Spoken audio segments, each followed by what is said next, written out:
忘れたくない人、忘れたくなかった人、忘れちゃダメな人。君の名前は？名前は？睇完套戲，個個當正自己係 Taki 同埋 Mitsuha。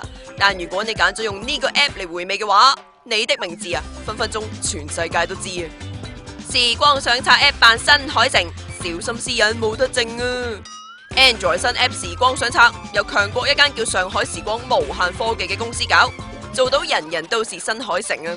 任揀一張相擺入去 ，feel 一 filter， 張相啊即刻變新海誠畫風。但睇翻啲評價就煩啊！未試過一個 app 玩咗成日都未整到一張相咯。嗱，又難怪啲網民咁嬲豬噶噃，皆因由 download 個 app 嗰一刻開始啊，已經係煩到極致啊！明明係一個執相 app 嚟噶嘛，但佢要嘅權限，除咗相機同相簿，竟然仲有通訊錄、GPS、個人資料，連 SMS 都要知埋。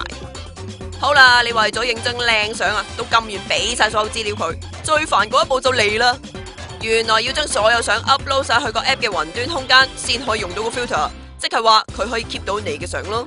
騙局好似俾人呃咗手機所有資料，裝咗個間諜 app 咁啊！為什麼一定要把所有的照片放去你們的雲端才能 filter 照片？這個應用等着下架吧。有 IT 人就懷疑間公司嘅真實用意啦，皆因擺到明要攞齊向用戶拎資料嘅權限。如果 download 咗嘅人最好改晒 Facebook 同埋 email 密碼，費事個人資料再俾人拎到啊！聲音畫面有冇問題？我睇蘋果動，因為打機我叻啦，但係揾着數呢，就真係要揾人指點下啦。